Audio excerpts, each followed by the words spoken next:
na našej organizovanej akcii, ktorú organizujeme spolu s Magúrkou, s chatou Magúrka a s chatárom. Som veľmi rád, že ste tu a dneska vlastne budeme čistiť okolie jednej krásnej štôlne. Minulý rok sme tu organizovali akciu, boli tam odpady spred 100 rokov. Tak som zvedavý, čo nájdeme dneska. Najstarší odpad, kto nájde, tak nech príde ku mne, dostane odmenu špeciálnu. Chata Magúrka a ešte si dovolím privítať aj kamarátov, priateľov z relácie Televíkend. Tiež som veľmi rád ako v takejto spoločnosti. A teda, koho bude zaujímať niečo o zlate, tak máme vlastne pripravenú potom po obede, keď pozbierame ten odpad, aj zo pár slov o zlate, o ložiskách zlata, ako zlato vyzerá teda aj vo svete, prírode. Strašne sa teším na tento deň, lebo urobíme niečo dobré pre prírodu a sme tu naozaj fajn partia. Pomôžem prírode a prišli sme sa sem pozrieť a zdokumentovať to a tak ďalej proste.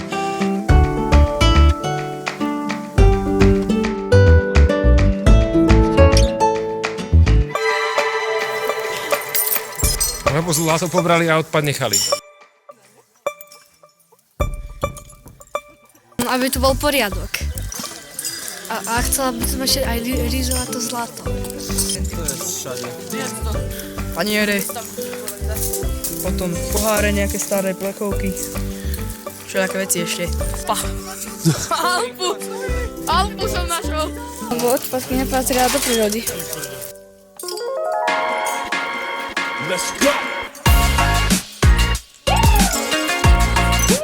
Záleží nám na okolí Magúrky, nielen na tom, aby sme nejakým spôsobom robili nejakú podnikateľskú aktivitu. Našou snahou je hlavne rozvíjať tú činnosť v oblasti ochrany prírody a edukácie tých všetkých návštevníkov, ktorí sem chodia. No a z jednou z takýchto aktivít je aj čistenie takejto nelegálnej skládky, ktorá sa nachádza pri štôlni Ruseger. Takým paradoxom tohto prostredia je to, že toto okolie, ktoré tu vidíte, aj my sa nachádzame 5 metrov od štôlne Ruseger, ktorá bola odvodňovacou štôlňou, kde sa ťažilo zlato, striebro a antimon. Tak vlastne miesto toho, aby sme boli nejako vďační tej prírode, tak my sme tu spravili nelegálnu skladku odpadu. Magúrka jedinečná je v tom, že už samotná chata leží vo výške 1050 metrov, čiže je to najvyššie položená obec. No a takisto aj tie bane sú v podstate, ak nevezmeme Kriváň, kde sú vlastne pod samotným vrcholom, tak aj tieto sú v takom vysokohorskom prostredí, kde bola klenotnica monarchie, čo si aj Mária Terezia veľmi vážila. Vlastne odtiaľ pochádzalo celé bohatstvo tej ríše, čiže ťažilo sa tu veľké množstvo zlata, striebra. Celý svet v podstate pozná práve banské kráľovské mestá bývalé práve kvôli týmto zdrojom surovín.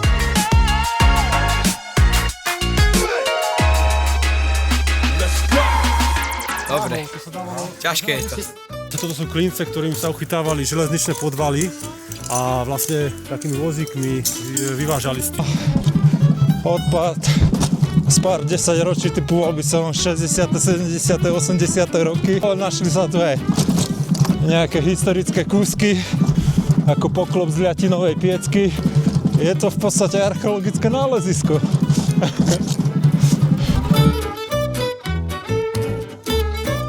Ale nasledujúcim generáciám snažte sa udržiavať čistotu. Budúce generácie to ocenia. A uvidíme, čo to bude, no. Neskutočné.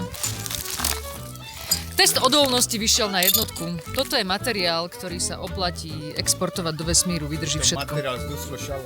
Prekvapilo ma to absolútne, pretože nečakala som, že v takomto prenádhernom lese, ktorý som vždy vnímala iba ako vychádzkový, nádherný biotop, ktorý tu žije svojím dokonalým spôsobom života, že ukrýva pod sebou takéto niečo, ako kusy plastu, sklá, kovov. Neskutočné, ako kedysi fungovalo odpadové hospodárstvo na Slovensku, no.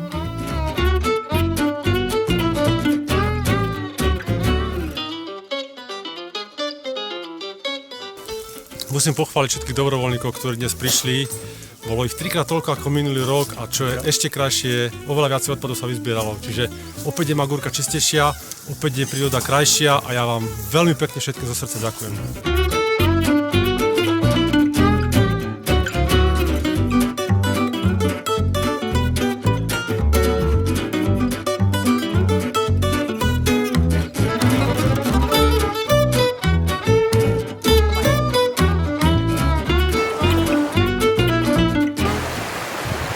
naše čistenie Magurky dopadlo veľmi dobre. Zaryžovali sme si zlato a takisto sme vyčistili kus krásnej prírody.